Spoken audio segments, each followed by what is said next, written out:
Ahead on NCBA's Cattlemen to Cattlemen. On this week's edition of NCBA's Cattlemen to Cattlemen, new ways cattlemen can create value on their operations. Plus, how this year's Cattlemen's College is helping producers improve their operations. And now, NCBA's Cattlemen to Cattlemen with host Kevin Oxner. Hello and welcome to this week's edition of NCBA's Cattlemen to Cattlemen. I'm Kevin Oxner. Thanks for joining us. Topping this week's cattle industry news, the clock is ticking on the mandatory country of origin labeling rule, commonly known as COOL. In March, the World Trade Organization identified COOL as an unfair trade barrier and set a deadline of May 23rd for the U.S. to change the rule in order to comply with international trade rules. The USDA has proposed some changes, including mandatory labels about where an animal is born, raised, and slaughtered.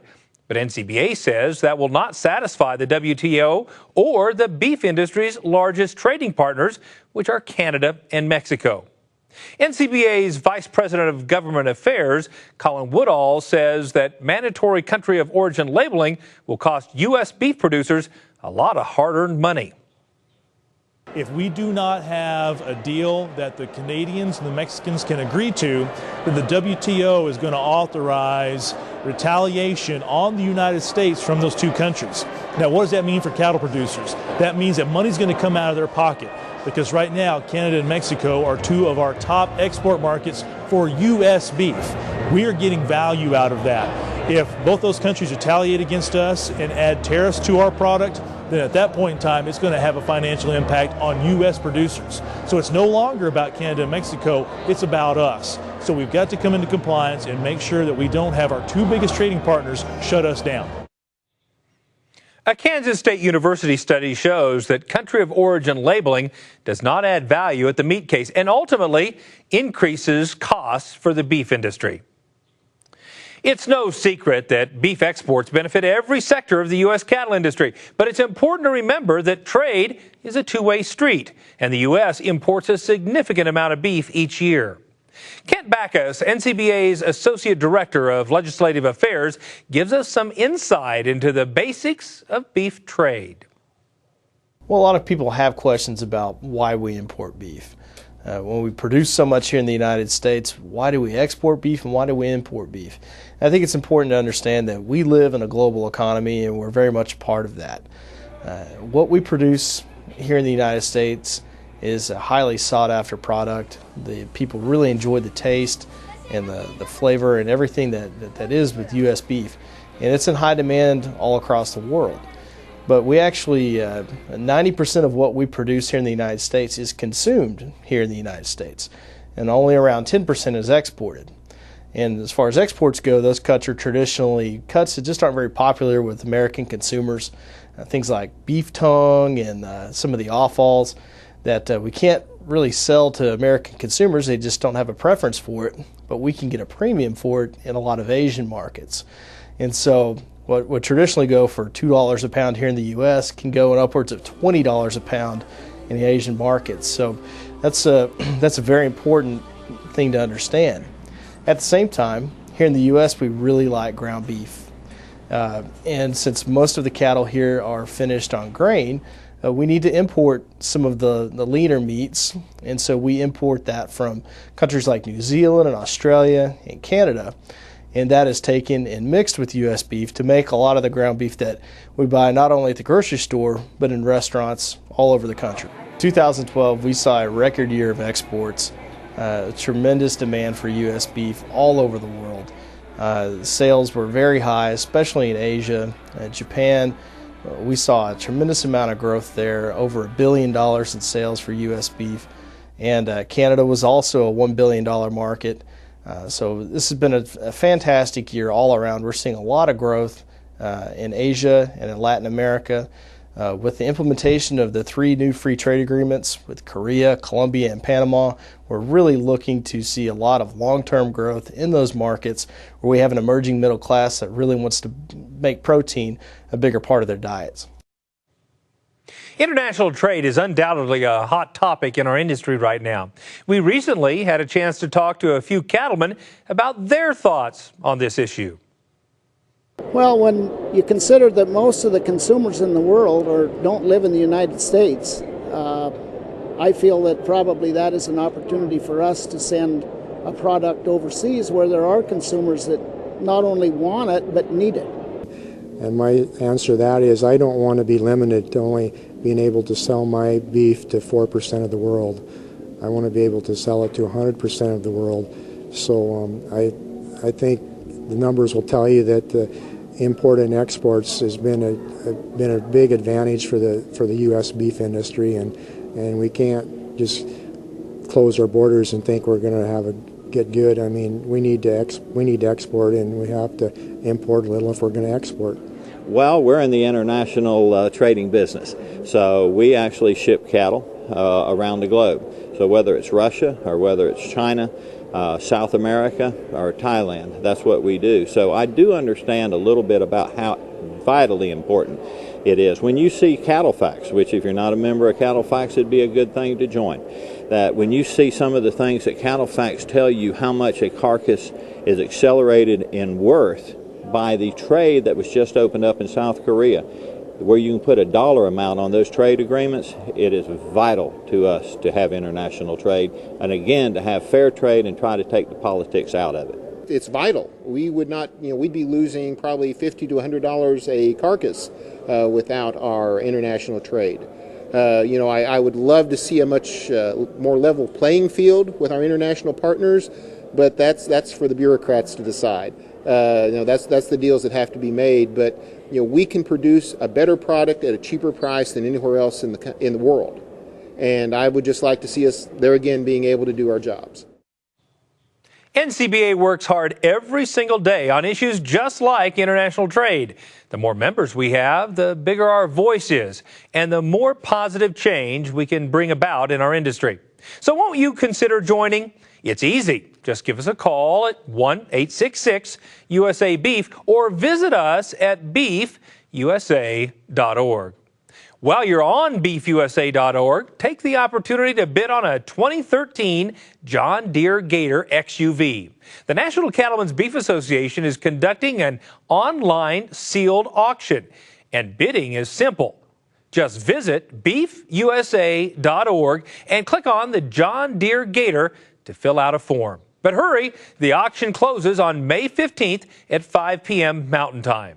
All the proceeds will go directly to support NCBA's work on issues that directly impact your cattle business. From the state of Congress to the Farm Bill to immigration reform, our good friend Dr. Barry Flinchbaugh of Kansas State University always has such an interesting perspective to share. Let's check in with Dr. Flinchbaugh for his latest thoughts on the issues affecting the American beef industry. Political fights,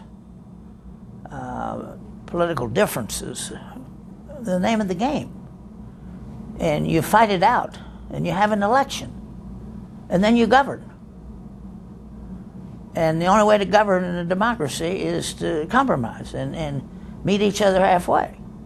And we got a bunch of ideological nuts back there now, both in the executive branch and the congressional branch, that don't understand democracy. They don't know how it works. Now, have there been worse times? Certainly. The 20 years before the Civil War.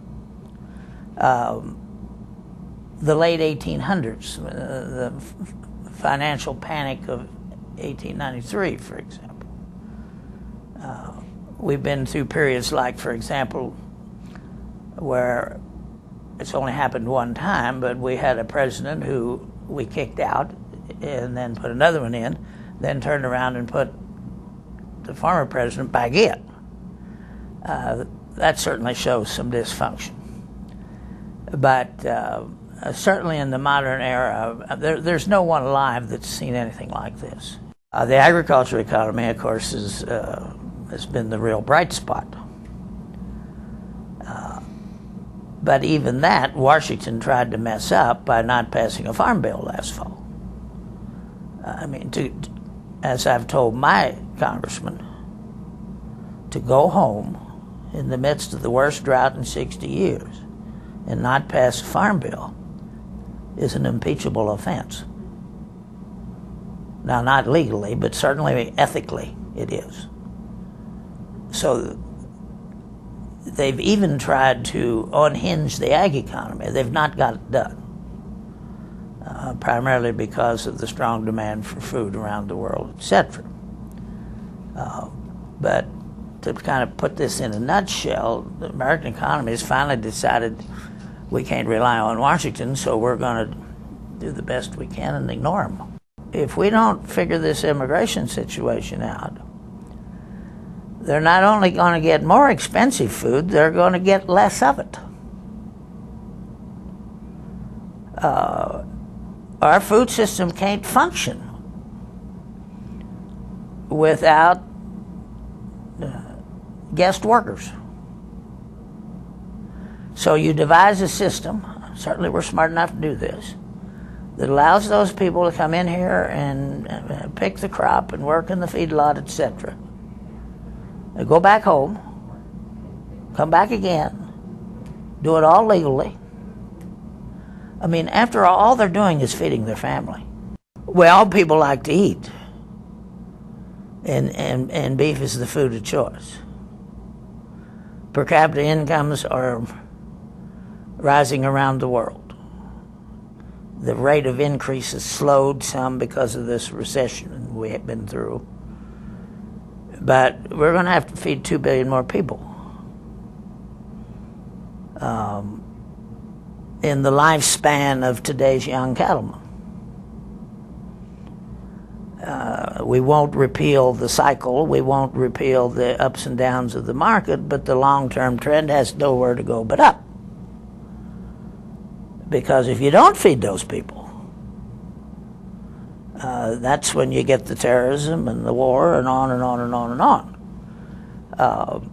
And every time you give people more money, or they earn more money, they adopt the habit of the wealthier people, which means more meat.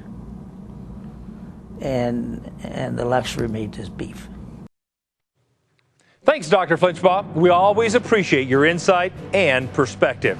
Ahead on NCBA's Cattlemen to Cattlemen. We believe by being more efficient with the limited resources we have, that's our way of reducing our carbon footprint.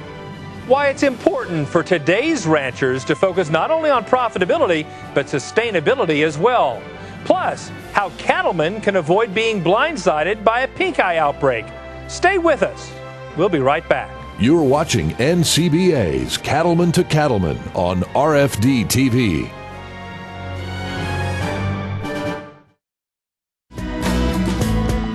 New Holland is smart for the way you farm.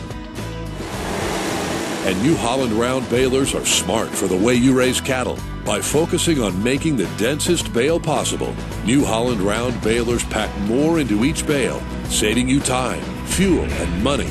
Now that's smart. We can also match your feeding requirements with a variety of bale slicing, cutting, and wrapping options to help maximize your time. Plus, with models designed specifically for silage or specialty crop harvest, New Holland gives you the power to make smart choices to fit your farm or ranch. You work hard to get the most out of every hay season to benefit you and your cattle. From mower conditioners to balers and tractors, New Holland has the right solutions to help you make quality hay and forage for your cattle operation. Visit your New Holland dealer to learn more about the complete lineup of New Holland equipment, in addition to all the benefits available to cattle producers. This business can take time away and become more of your family than your actual family. My days were tough. I had a lot of doctoring, a lot of pulling. Now our days on the feed yard are happy days. It's more about looking at the cattle and enjoying what we're producing versus the alternative, which is pull and treat and bang our head against the wall. We have never wavered from Draxon. We've seen the benefits just keep getting better and better.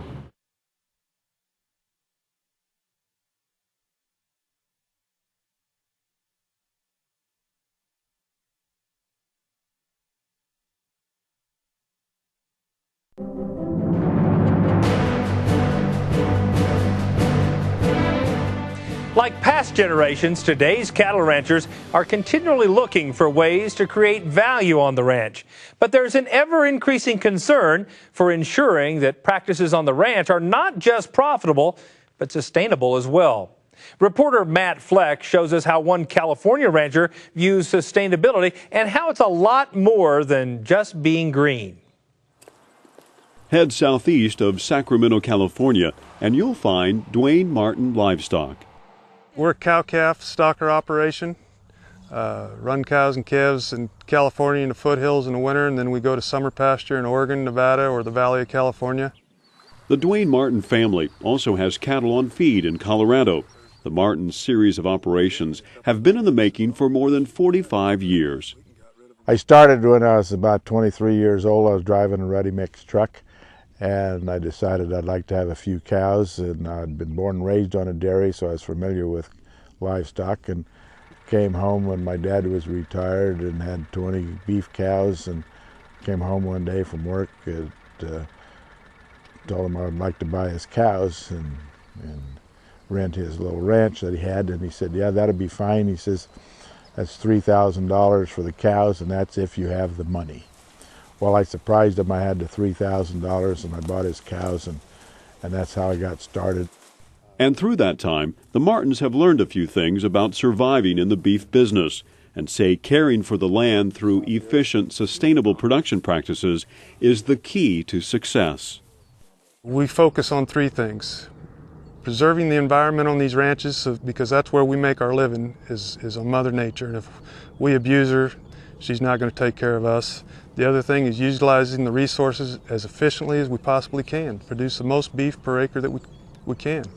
And then obviously being profitable. A lot of people just focus on the environment only when they're talking about sustainability. We believe in focusing on beef improvement technology. You know, there's more than one way to reduce your carbon footprint in this world, and we believe by being more efficient with the limited resources we have, that's our way of reducing our carbon footprint. As long as we can do this and still produce a safe, quality, affordable product for the people like we always have, that's what we have to do. Another part of being sustainable? Constantly analyzing the practices in place on their operations to ensure efficiency. We're always analyzing and evaluating the ranch and feed yard, everything we're doing there, always looking at more beef improvement technologies like implants. They're a great asset to us for very little cost. We can produce more beef per acre on the limited resources we have. And as long as we can produce a safe quality product, we have to use everything that we have access to. Dr. Chris Reinhardt is an extension beef specialist at Kansas State University. He identifies simple, sustainable management practices for ranchers that bring value and profitability, all the while producing a safe, quality product for consumers. Implants have demonstrated for several decades now the ability to produce more beef off a given unit of pasture, a given unit of feed resources. And so from a sustainability standpoint, they definitely can contribute from that standpoint. Improvement technologies, like implants, are used to supplement or compensate for missing hormones found naturally in an animal's body. Hormones are a fact of biology. Hormones are present in virtually all living systems, but most importantly for our discussion, in all mammals and in all cattle. What we do with the implants is simply try to increase or replace the hormones we may have removed. In the case of a bull calf, where we remove the primary source of androgen, testosterone, we want to replace that to optimize growth out here on pasture and also in the feedlot. Again, hormones are a normal and a necessary part of growth, and we're simply augmenting what's already there naturally. The proper procedure for using implants is that they're placed in the middle 1/3 of the animal's ear, just beneath the skin. Within a matter of hours to days, the incision heals and the implant begins paying out almost immediately. Don't go away. We'll return with more from California next.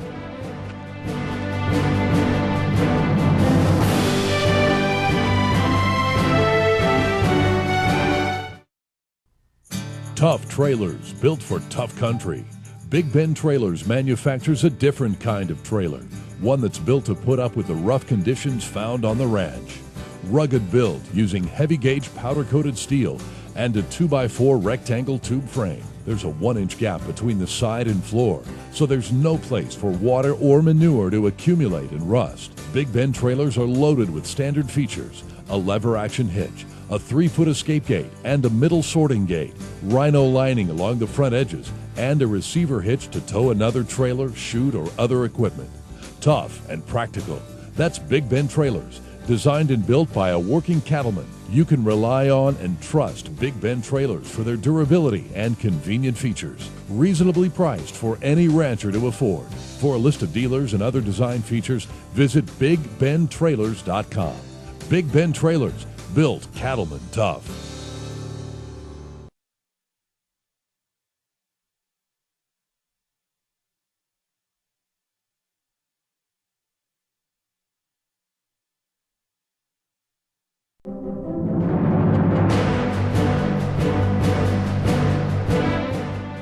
Welcome back. Let's return to California, where reporter Matt Fleck is looking at one cow-calf operator's approach to sustainability. Dr. Reinhardt says research shows implants add real value to an animal and ultimately a rancher's bottom line. Implants add pounds of lean beef production. Implants increase the size of the animal at the end of any phase of production. Implants increase the size of a suckling calf at weaning time by 20 to 25 pounds. Implants will increase the size and weight of a stocker calf by 20 to 30, 35 pounds, depending on the resources. Implants can add as much as 120 pounds to the final weight of a feedlot animal. The thing that really brings it home for me is that we're increasing efficiency of our total production system, and we're really using a technology that's already in existence in the animal, and we're just optimizing it for production of beef. In a cow-calf production system, we can expect something on the order of 20 or 25 extra pounds due to implanting, which increases 25 extra pounds of saleable weight. Without the use of that implant, we may receive a slight premium, but based on studies, economic studies that have been done in the last few years, the incentives to not use implants are not nearly great enough to compensate for that extra 25 pounds of weight. Implants are a huge benefit to our bottom line. In order for us to stay competitive, we have to take advantage of everything that's out there. If the next guy is going to do it, then we have to do it. And people that are not taking advantage of the implants, the technology that we have, they're costing themselves money. And the bottom line is we produce pounds, we pay our bank with dollars per head, not cents per pound. A common misperception is that implanted calves won't respond as well in the next phase of production, but research shows that's not the case. The question often comes up about subsequent performance of calves that might have been implanted either as a suckling calf or as a stocker, and the subsequent performance effects of being implanted or not implanted in the feed yard. And really the data would suggest that there really is no negative impact of a previous implant on their future performance. High quality, affordable beef that requires less land and resources to produce. Proof that beef improvement technologies play a major role in sustainable agricultural practices and feeding the world. When we can produce 25 more pounds of calf on the same resources, that's putting more food on the table for the American people and the people we export to in this country. And, socially, that's kind of our responsibility to produce as much food as we can with the resources we have. If we do something to where we're producing cattle on a ranch and we're not maximizing each animal, then we're not doing our job. We've had implants now for over 50 years in the marketplace. We've been experimenting and looking into ways to improve the utilization of implants. The implants have been proven not just safe but effective at improving and increasing the amount of lean beef production per animal, per cow, and also improving the efficiency of our industry. Reporting from Ione, California, I'm Matt Fleck for NCBA's Cattlemen to Cattlemen. This story was brought to us by our friends at Merck Animal Health, a research-driven company that develops, manufactures, and markets a broad range of veterinary medicines, including, of course, the Relgrow and Revelor brand of implants. For more information, visit relgrow.com or cattlementocattlemen.org.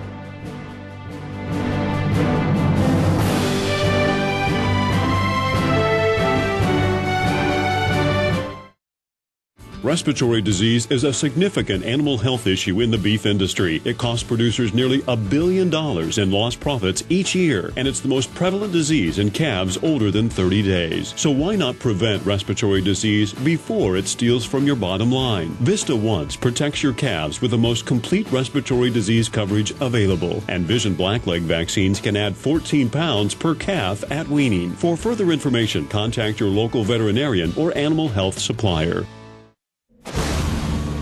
No storm is too powerful for new Purina Wind and Rain Storm Minerals, formulated with ultimate weather resistance. That means more minerals in the feeder and available to your cattle. Wind and Rain Storm Minerals provide more consistent intake and balanced mineral nutrition to optimize herd health and breedback rates. See the difference at your local Purina dealer or visit cattlenutrition.com. Wind and Rain Storm Minerals, another way Purina is building better cattle. This is yours, and so is what grows there. Not theirs or theirs, yours. You need this to fight this and this to grow more this. Because the more of this you feed them, the less this you spend on that, which leaves more of this here. Don't let them take this from you. Chaparral takes care of weeds and brush, and that's that.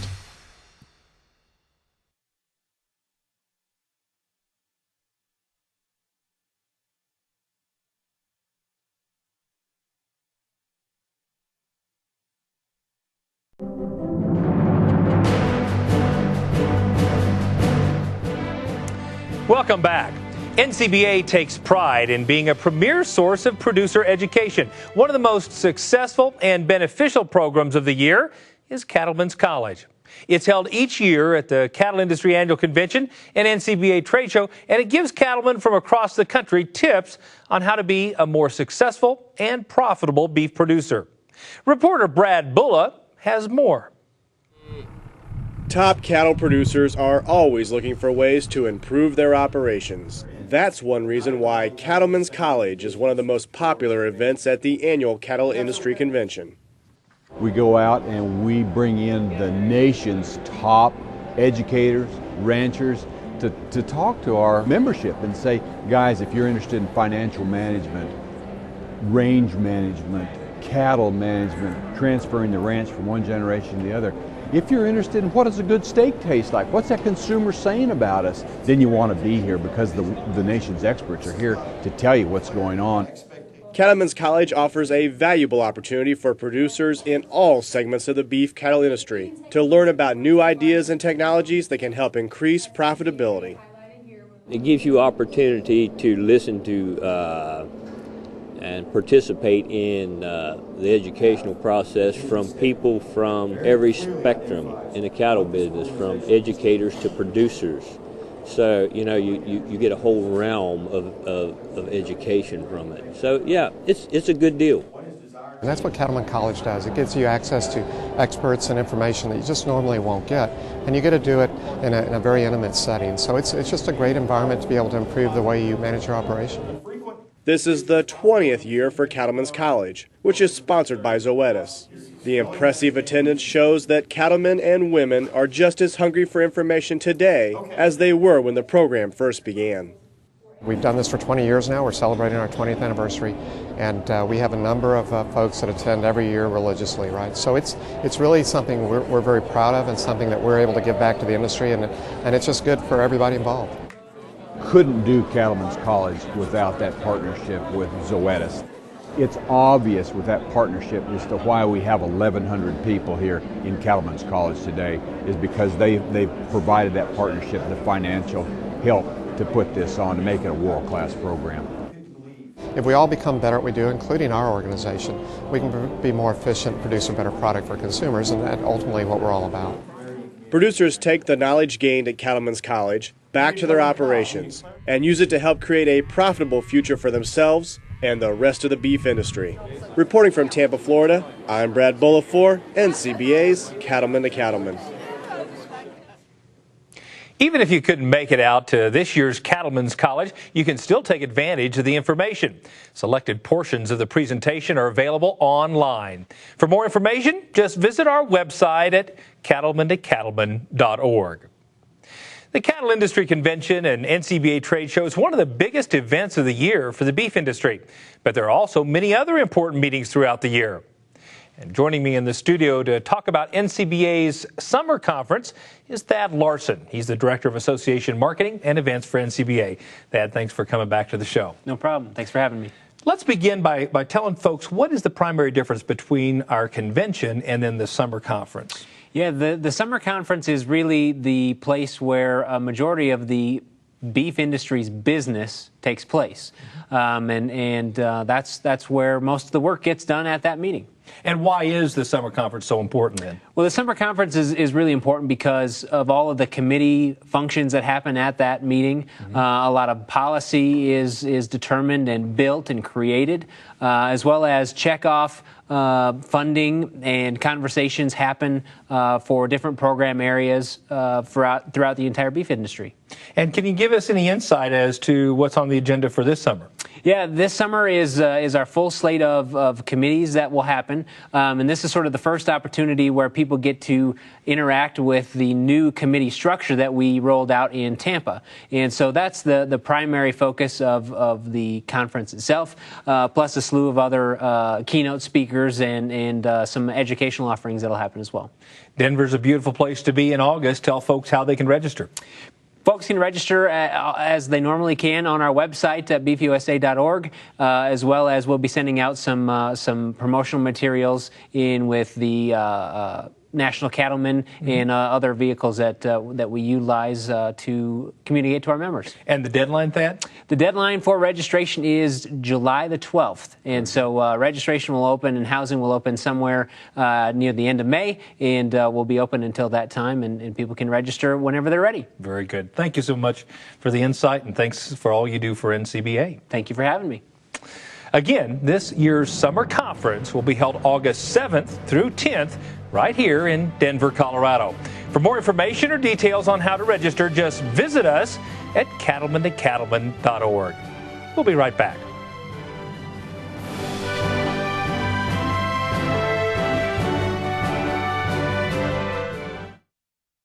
It's deer season savings time, just when you need it most. With 0% financing on John Deere mower conditioners, balers, and select hay tools. Plus, get 0% financing on all John Deere utility tractors up to 140 horsepower. It's the season for savings on hay tools and tractors. Deer season. Be sure to stop by today.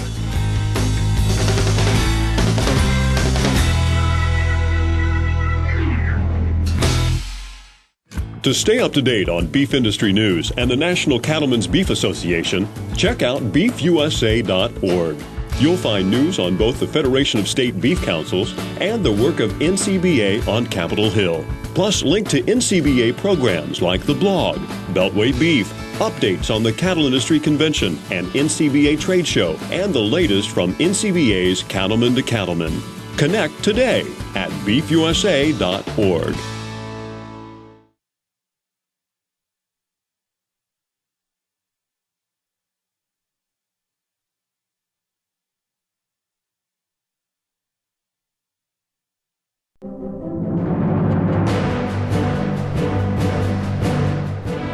Welcome back.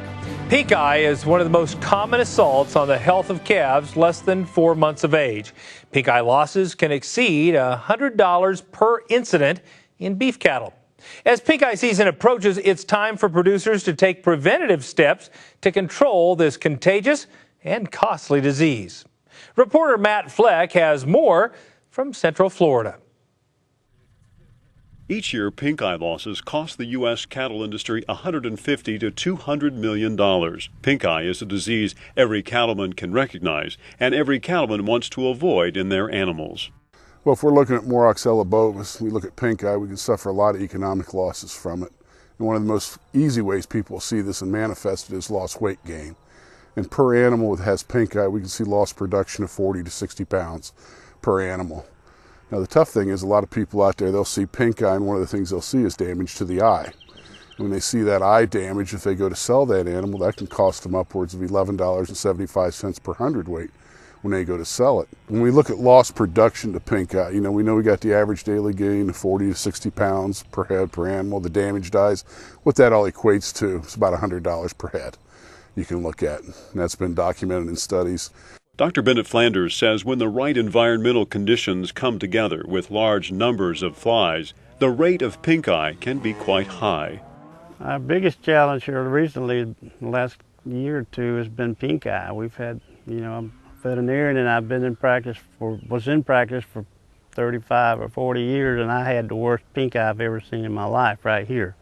Pink eye in cattle starts with the trauma to the cornea of the eye caused by dust, pollen, ultraviolet light, or flies. Once the cornea has been irritated, Moraxella bovis, the primary bacteria cause of cattle pink eye, attaches to the eye. So when we think of Moraxella bovis organism, how it attaches to the eye, just take a look at your hand and think of your fingers as that organism and your hand. And when it comes down on the eye, it attaches on the surface of the eye with those fingers. So it'll attach there, and you'll have multiple organisms like that attaching.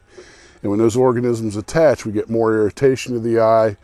We have the Moraxella bovis organism there, and we start seeing the clinical signs of pink eye. Stewart says if left unchecked, pink eye can develop rapidly to a severe level that threatens the animal's eye. So if we're looking at an animal that has pink eye, we can go through some various stages, the infectious process. First thing you'll notice is an increase in the tearing of the eye. And you're going to notice that by some staining coming down the medial canthus or the corner of the eye on the inside. And it'll come down their face, and you'll see a nice wet area. It might be a little dirty looking and things like that, but excessive tearing there. Then we'll get some redness in the eye, conjunctivitis with that, we'll see.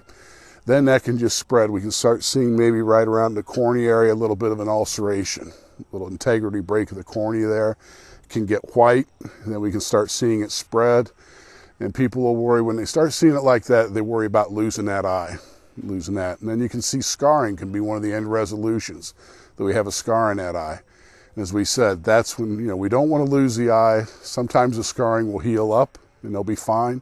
But as we talked with those purebred animals, if we get a permanent scar or a blue eye, as some folks will say, or a white eye, you've lost, that value of that animal. We'll have more tips for preventing pink eye when we return. Stay with us. We'll be right back.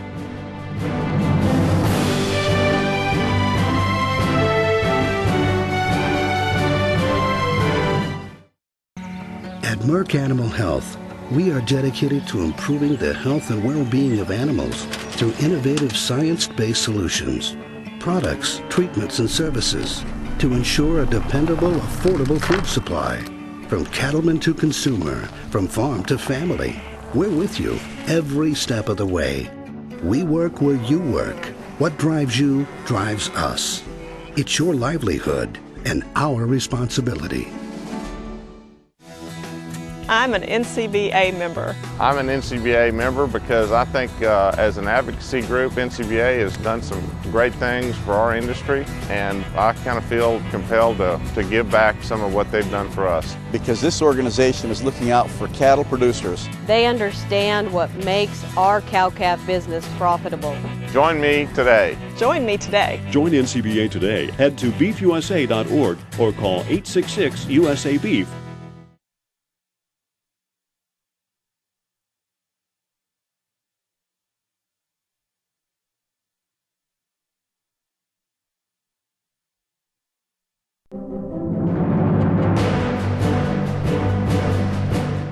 Welcome back. Let's return to reporter Matt Fleck in Central Florida, who's looking at ways to prevent and treat pink eye in cattle. While every cattleman can recognize the disease once it develops, what cattlemen really want to know is how to prevent pink eye. Dr. Stewart says preventing pink eye requires a three-pronged approach. When we're looking to prevent pink eye, we have to take an approach of a three-legged stool. And what we're looking at, each one of those legs is vital. Just like if you're sitting on a stool, you don't want one of them weak because the stool can collapse. So we think of a pink eye program, think of that three-legged stool. The first leg we look at is prevention. And when we're looking at prevention, we're talking about, let's use a broad-based, broad-spectrum vaccine that's going to give us protection against multiple strains of Moraxella bovis.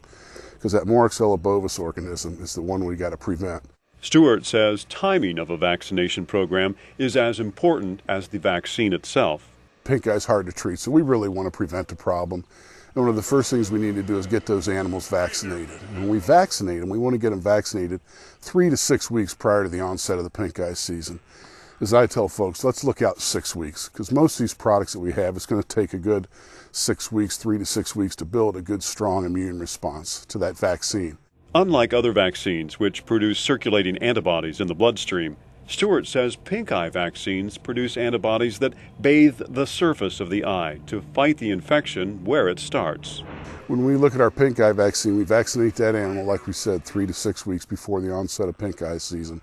We build up a good immune response in that animal. How that animal's immune system combats the pink eye or the Moraxella bovis organism is they shed tears, and they shed in those tears, we have antibodies in those tears, and they bathe and they coat the eye. And there are antibodies in those tears that combat that Moraxella bovis organism and keep it from attaching to the eye. And that's the key with that vaccine. If we've got those tears in the eyes with those antibodies, we combat that organism and we minimize economic damages due to pink eye. While vaccination with a broad-spectrum vaccine is important, Stewart says fly control is equally critical in preventing pink eye. The second leg of that stool is fly control, and that's critical also because the flies are the ones that spread that Moraxella bovis organism. And those face flies can go from animal to animal transmitting that bacteria.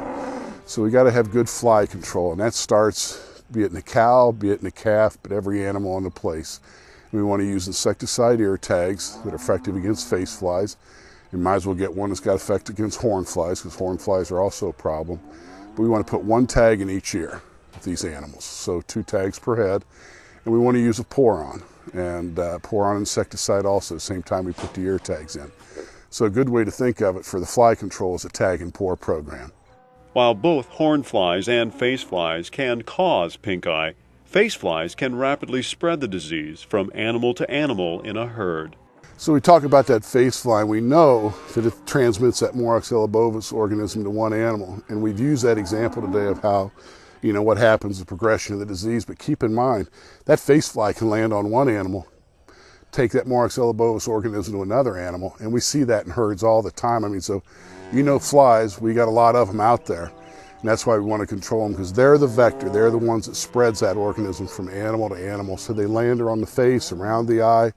As they're landing, they're transmitting that organism. And if you got cattle that got fence line contact with a neighbor, you got herds on both sides or close to you, we can get face flies going from one herd to another. Dr. Stewart says the environment can also contribute to the incidence of pink eye. The other part of that three-legged stool is the environmental control. And when we're looking at that, what we're looking at is we got pastures that could be long, high. We want to clip them because we don't want grasses, weeds, etc. like that scratching that cornea of the eye and setting up the animal for the infection. Because if we damage the integrity of the eye, that Moraxella bovis organism can really get in there and take effect when those flies land.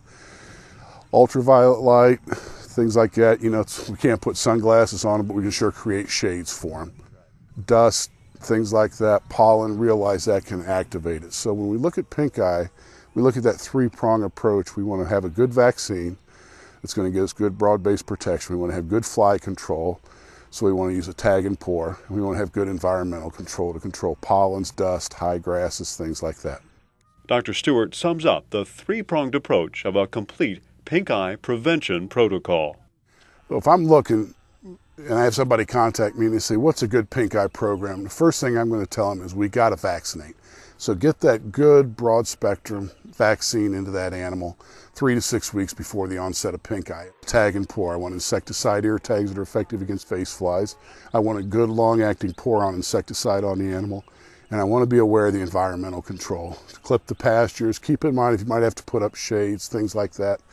but keep in mind the impact the environment can have. That should minimize any losses due to pink eye. For Dr. Flanders, a pink eye prevention program involving vaccination, tag and pour fly control, and environmental management is producing positive results. But we seem to be getting ahead of it now. Reporting from Lakeland, Florida, I'm Matt Fleck for NCBA's Cattlemen to Cattlemen. For more information about preventing pink eye, please visit stopcattlepinkeye.com or, of course, cattlementocattlemen.org. We'll be right back.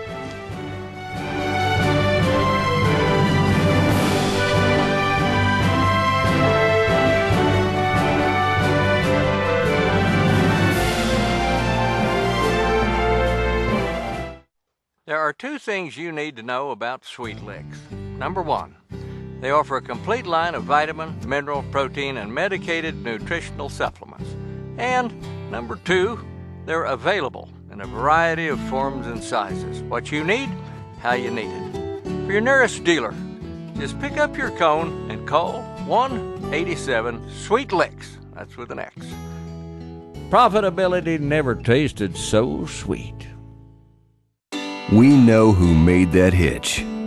We know who cut the steel, who milled the ball, and who welded the seams. We know who tested, measured, and checked. We even know who thought the whole thing up. We're B&W, and we know your hitch. Because we don't make them halfway around the world. We make them all right here. B&W. Trusted. When you hire onto a cowboy crew, you're working with all kinds of different cowboys. Some of them are top hands, can rope and ride and go with the best of them. And then you got the kind of guys that just ease along, do their part, but you don't expect too much. And then there's always that one or two that you wonder, what in the world are they doing here in the first place? It's a land of nitwits. Nitwits are partial to wisdom that's usually corny and trite. But the worst part of nitwit wisdom is when the nitwit is right. Now, I was riding pasture for Brim Hall, checking for bad eyes and such. He'd hired this nitwit to help me. Brim Hall never did like me much. Well, you can't be good at everything, said nitwit, missing the steer. I had to agree that he wasn't. Good, that is. That much was clear. I chased the steer and caught the head. I dallied, then I spoke. You rope the hocks and we'll stretch him out. He tried, but it was a joke. Here, set my horse and hold the head. We swapped and I roped the hind. Now take back your horse and hold the heels and don't let no slack in your twine. I got off to doctor the steer and fished for my last syringe. When a hoof lashed out and cracked my hand and doubled my arm like a hinge, I stabbed myself with a needle. He kicked me under the chin and then rolled me off over backwards, driving the needle on in. Don't let go of your dally! Dang! His rope was flopping around. The steer stepped out of the heel loop and headed for higher ground. You sorry excuse for nothing! You line-bred drizzle and dope. I guess you saw he's still dragging my brand new 40-foot rope. You're dumber than boiled gravel. I told you to keep your slack tight. Now you'll probably die of pneumonia. We watched him flee out of sight. Well, look on the bright side, said Nitwit, his wisdom cut to the quick. The way that old steer quit the country, he couldn't have been that sick. This is Baxter Black from out there. Thanks, Baxter, and we'll be right back.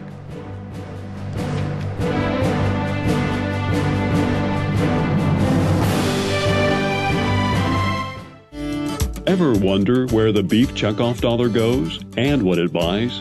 The Federation of State Beef Councils is made up of the 45 qualified state beef councils that collect the $1 per head beef checkoff. Each council keeps control of 50 cents and sends 50 cents to the Cattlemen's Beef Board for use in national beef checkoff programs. Many states also choose to send a portion of their share to the Federation to expand national and international efforts. As a division of the National Cattlemen's Beef Association, the Federation of State Beef Councils works to support an effective state and national partnership, helping to increase beef demand through research, promotion, and education. Because producers themselves direct these programs, your beef checkoff dollars are in good hands.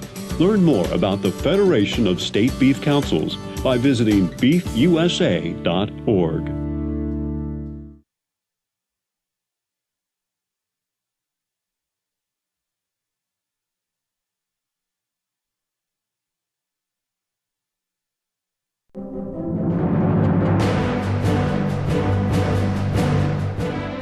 Welcome back. Once again, it's time for one of our favorite parts of the show. Let's take a look at this week's Legacy Photos.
Keep those pictures coming.